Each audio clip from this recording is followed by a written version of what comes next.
संघ की स्थापना 1925 में हुई। सब कुछ अच्छा होते हुए भी एक विडंबना ये रही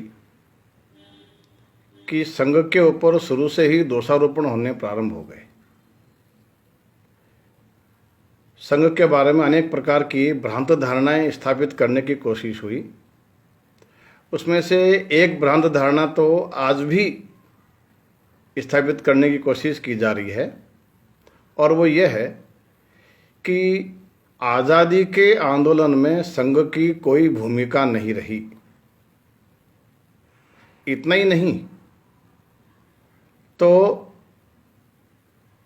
इसके आगे भी बढ़कर के कहा जाता है कि संघ के स्वयंसेवकों ने ब्रिटिश लोगों के लिए मुखबरी की।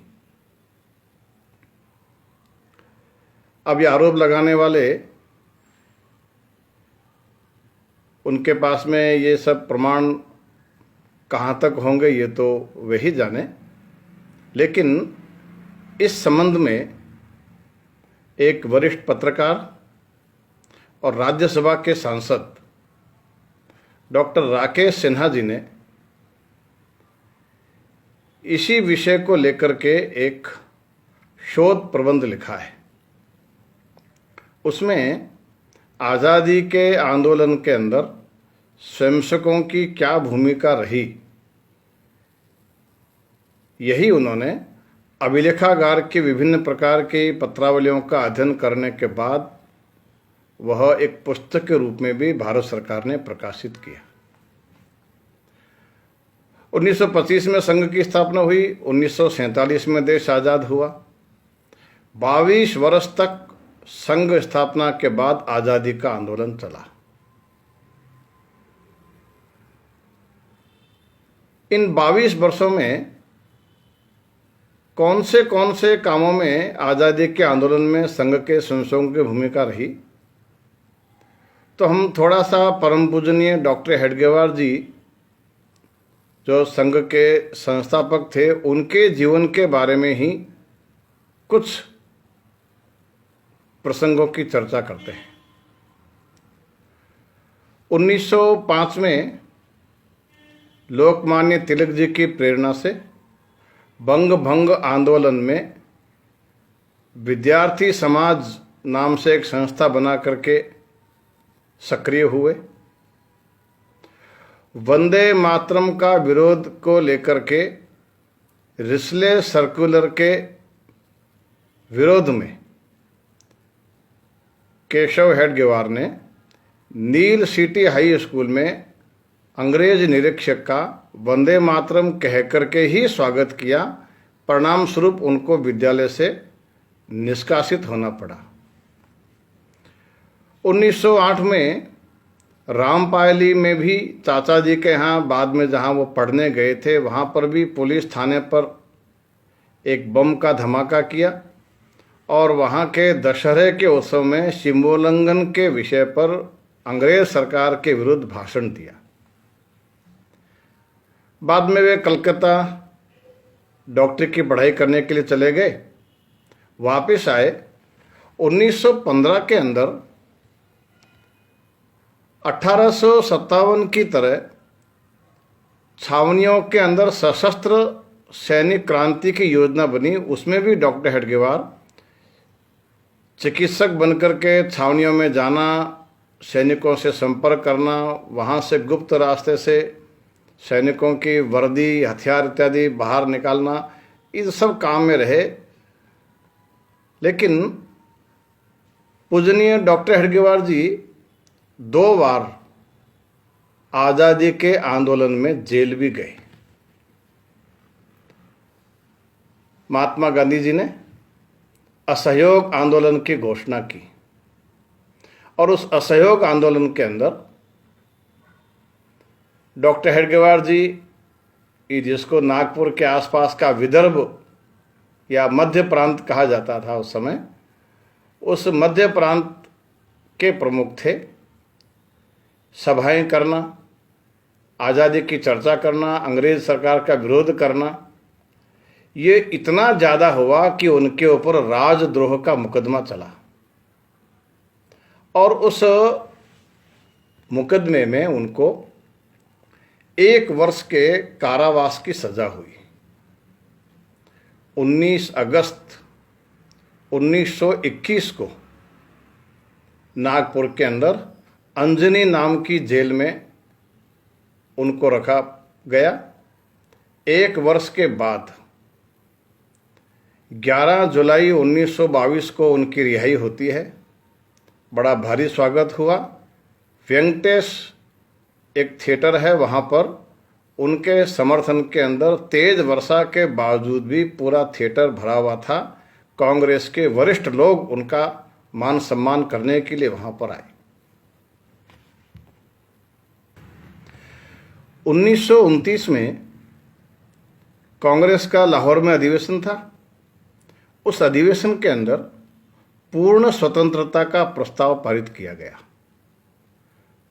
डॉक्टर हेडगेवार जी ने, चूंकि संघ की स्थापना हो गई थी, सब शाखाओं पर पूर्ण स्वतंत्रता के प्रस्ताव पर 1930 की 26 जनवरी को एक भाषण का कार्यक्रम रखा।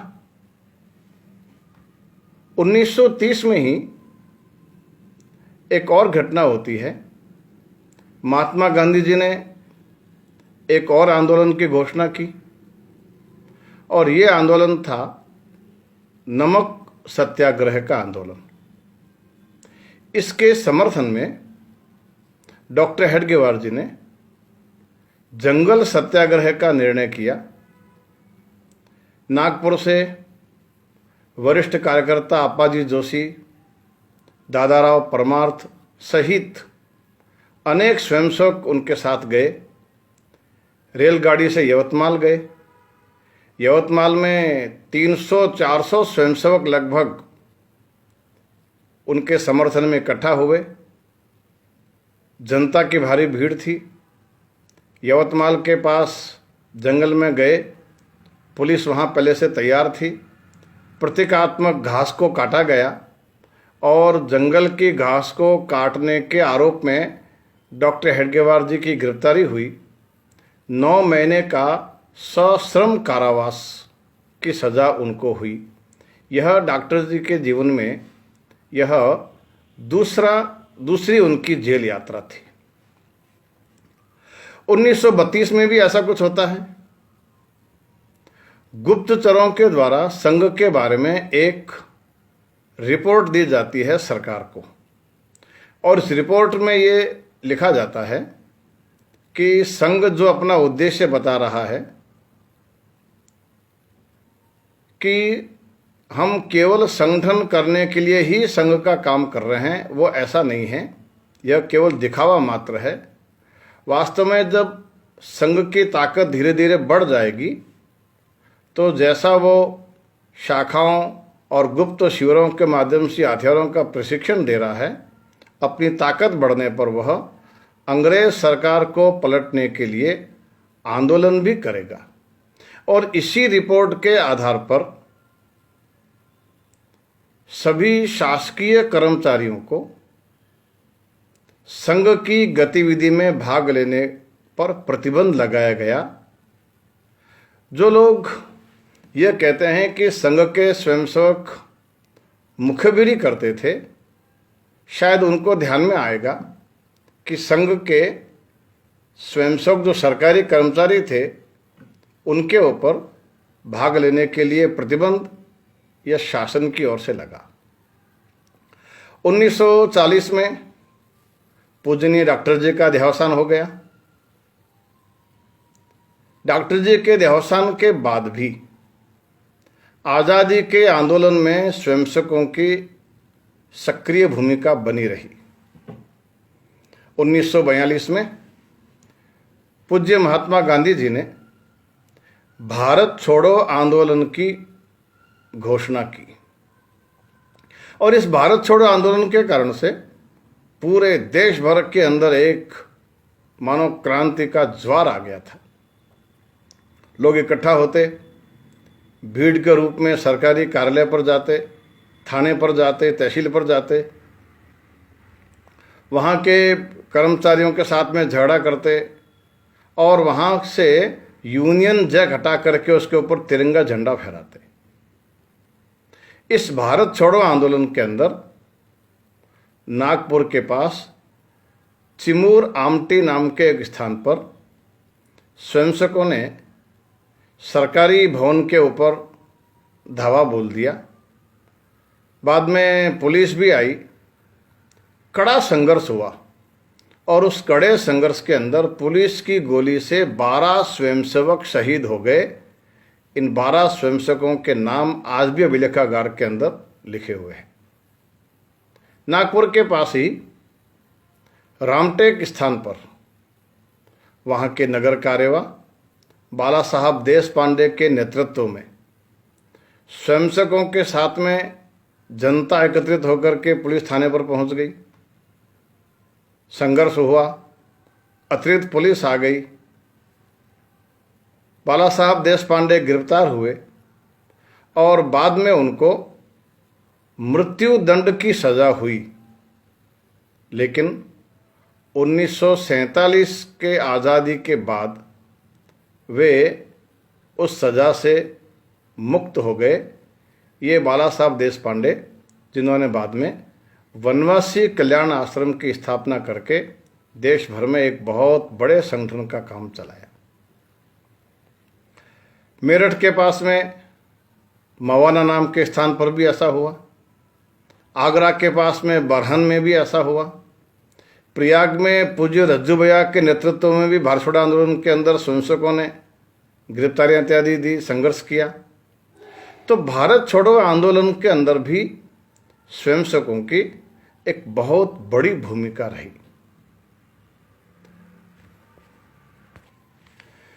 क्रांति के काम में लगे हुए ऐसे अनेक क्रांतिकारी जिनको पुलिस से बचने के लिए भूमिगत होना पड़ा, ऐसे भूमिगत होने वाले क्रांतिकारियों के बचने के लिए आश्रय देने का काम भी संघ के स्वयंसेवकों ने आगे बढ़कर के किया।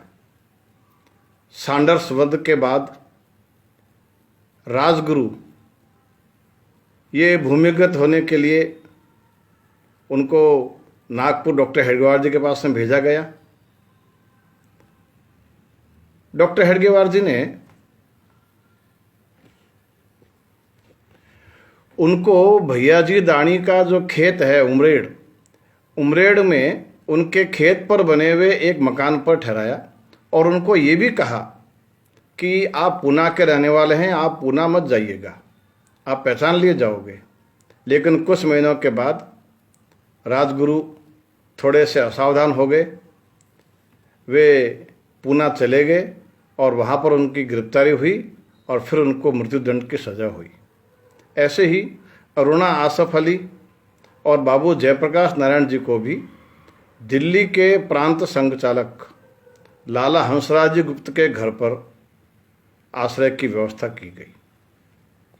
इतना ही नहीं तो संघ के स्वयंसेवकों ने सिंध के अंदर जब नेहरू जी का प्रवास था और वहाँ उनकी सभा होने वाली थी, उस सभा के पहले कांग्रेस के लोग संघ के स्वयंसेवकों के पास में आए और कहा मुस्लिम लीग इस सभा को विफल करने के लिए गड़बड़ी कर सकती है। अच्छी बड़ी संख्या में स्वयंसेवक लाठी लेकर के उस सभा के अंदर, उस सभा के आसपास में थे। स्वयंसेवकों की सक्रियता को देख करके मुस्लिम लीग ने किसी प्रकार के व्यवधान करने की हिम्मत नहीं की। पूज्य महात्मा गांधी जी दिल्ली के प्रवास पर आए। वे हरिजन बस्ती में ठहरे हुए थे और सरकारी किसी प्रकार की सुरक्षा लेने के लिए उन्होंने मना कर दिया। लेकिन गांधी जी के जीवन को खतरा है, कुछ भी गड़बड़ हो सकती है। उस समय कांग्रेस के नेता कृष्णाजी नायर संघ के कार्यकर्ताओं के पास में गए, गांधी जी की सुरक्षा करने का आग्रह किया। स्वयंसेवकों ने रात भर जग करके गांधी जी के निवास के चारों ओर पहरा दिया, उनकी सुरक्षा की। मिली जुली सरकार बनी थी देश में और पहली बार जब उसका अधिवेशन था पहले दिन जब कांग्रेस के लोग यानी हमारे जनप्रतिनिधि जब उस अधिवेशन में भाग लेने के लिए जा रहे थे तो मुस्लिम गुंडों के द्वारा न केवल उनको गालियां बकी गई, उनके ऊपर अंडे टमाटर भी फेंके गए।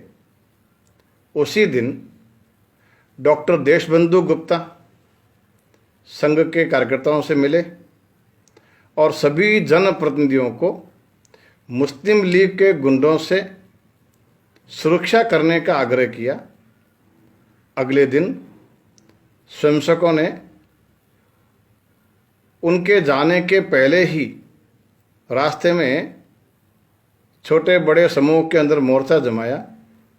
स्वयंसेवकों की सक्रियता को देख करके किसी भी मुस्लिम गुंडे की अंडा टमाटर फेंकने का तो दूर से भी गाली गलौज करने की हिम्मत नहीं हुई। आज़ादी के ठीक पहले परम पूज्य श्री गुरु जी का प्रवास था सिंध के अंदर। गुरु जी ने सब स्वयंसेवकों को आह्वान किया, प्राण प्रण से हिंदू समाज की सुरक्षा करनी है। गुरु जी के इस एक आह्वान को ही मंत्र समझ करके स्वयंसेवकों ने जान की बाजी लगाकर स्थान स्थान पर मोर्चा बनाकर स्थानीय नागरिकों का न केवल सहयोग किया, न केवल सुरक्षा की, बल्कि उनको सुरक्षित वापस भारत जाने के लिए भी सब प्रकार की सहायता की। और यही कारण था कि वे शरणार्थी बनकर के जब दिल्ली आते थे तो और किसी शिविरों में जाने की बजाय स्वयंसेवकों के शिविरों की ओर ही वे जाना पसंद करते थे, क्योंकि उनको संघ के स्वयंसेवकों पर पूरा भरोसा हो गया था। 1947 में देश आज़ाद हो गया, लेकिन देश की आज़ादी के बाद जब पहला लोकसभा का अधिवेशन था, उस समय एक बहुत बड़ी घटना घटने वाली थी। उस बहुत बड़ी घटना के पहले आज़ादी के बाद फिर से आज़ादी के 2 और संघर्ष चले, उसकी चर्चा करना मैं पहले प्रासंगिक समझता हूँ। 1954 के अंदर दादरा नगर हवेली को मुक्त कराने के लिए संघर्ष चला। पुणे के माननीय जिला संघ चालक विनायक राव जी के नेतृत्व में सैकड़ों स्वयंसेवक, जो भी उनके पास में लाठी इत्यादि हथियार थे, वो लेकर के गए और दादरा नगर हवेली को मुक्त कराने में स्वयंसेवकों की बहुत बड़ी भूमिका रही। 1955 में गोवा मुक्ति का आंदोलन चला, पूरे देश भर से आह्वान हुआ। शासन इस समय ये आंदोलन चाहता नहीं था, लेकिन शासन की इच्छा के विरुद्ध भी ये आंदोलन चला और गोवा मुक्ति आंदोलन में पुलिस की गोलियां भी चली और उस पुलिस की गोलियों में स्वयंसेवक भी शहीद हुए। मथुरा के अमीचंद गुप्ता शहीद हुए, उज्जैन के राजा भाऊ शहीद हुए, सागर की एक बहन सहोदरा देवी शहीद हुई। ये सब बलिदान देकर के भी स्वयंसेवकों ने गोवा मुक्ति आखिर करवा ही ली। एक बहुत बड़ी भूमिका गोवा मुक्ति के आंदोलन में हुई।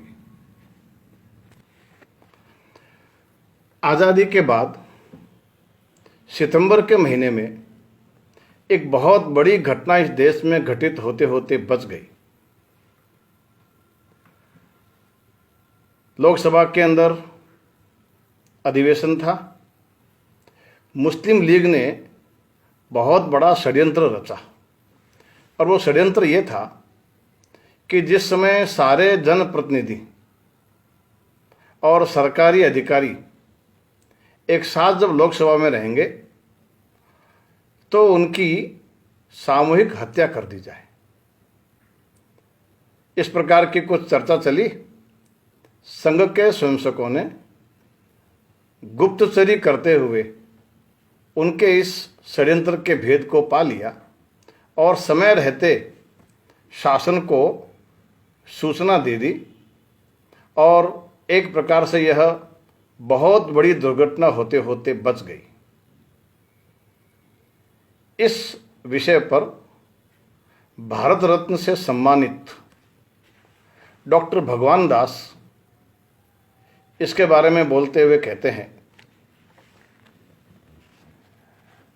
मुझे विश्वसनीय जानकारी मिली है कि आरएसएस के नवयुवकों ने जवाहरलाल नेहरू और सरदार पटेल को समय रहते मुस्लिम लीग के उस षड्यंत्र की सूचना दे दी थी जिसके तहत 10 सितंबर 1947 को मुस्लिम लीग दिल्ली में सशस्त्र विद्रोह करके भारत सरकार के मंत्रियों और बड़े अधिकारियों की हत्या कर देती, लाल किले पर पाकिस्तानी झंडा फहरा देती और हिंदुस्तान कब्जे में ले लेती। यदि यह देशभक्त और कर्तव्यनिष्ठ तरुण नेहरू और पटेल को ठीक समय पर सूचना न देते तो आज कोई भारत सरकार ना होती, सारे देश का नाम बदलकर पाकिस्तान हो जाता, दसियों लाख हिंदू मारे जाते, उससे अधिक इस्लाम में धकेल दिए जाते और भारत फिर से गुलाम बन जाता। ये सब वो प्रमुख घटनाएं हैं जो आज़ादी के आंदोलन में जिसमें स्वयंसेवकों की भूमिका रही और इसलिए जो कहा जाता है कि आज़ादी के आंदोलन में संघ के स्वयंसेवकों की कोई भूमिका नहीं रही। तो इस संबंध में डॉक्टर राकेश सिन्हा जी ने जो शोध प्रबंध लिखा है वह एक शासकीय स्तर पर अधिकृत दस्तावेज है। इस प्रकार के और भी बहुत सारे विषय इस दस्तावेज के अंदर हो सकते हैं।